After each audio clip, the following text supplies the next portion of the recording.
Dear Kuya, una po sa lahat, ako po ay taus-pusong nagpapasalamat sa lahat ng sakripisyo mo para sa ating pamilya. Alam ko po na hindi madali ang buhay mo dyan sa Saudi, pero tiniis mo para sa amin. Salamat at kung di dahil sa iyo, hindi ako naging engineer. Hindi mo ko responsibilidad pero pinagtapos mo pa rin ako. Kuya, sorry ha. Di na kita inantay. Uuwi ka pa naman sana ngayong Pasko. Sorry din ha. At di na ako makakabawi sa iyo sa lahat ng sakripisyo mo sa akin. Hanggang dito na lang talaga buhay ko. Kuya, andito ako ngayon sa isang maliwanag na lugar. Madami pong taong nakapila. Ano po yung nasa dulo? Parang may nagche-check. Tinitingnan daw kung nakalista yung pangalan mo.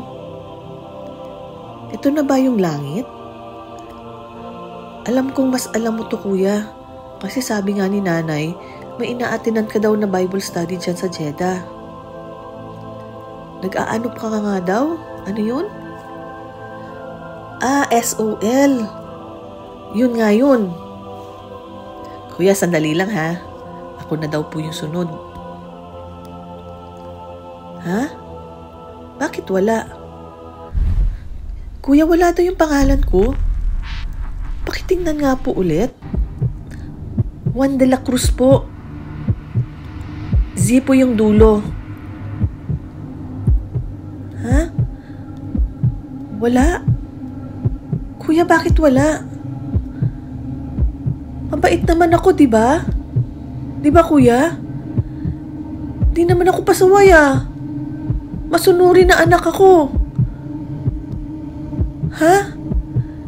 Di ko daw kasi tinanggap si Jesus na aking tagapagligtas. Kuya, ano to? Kuya, alam mo ba to? Ha, kuya? Bakit di mo sinabi sa akin?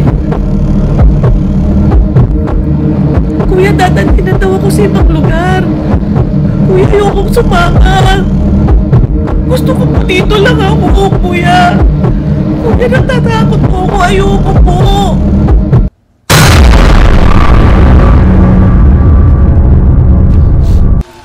Kuya, dito ako ngayon sa isang mainit na lugar. Kuya, sobrang init po. Hindi ko po kayang init.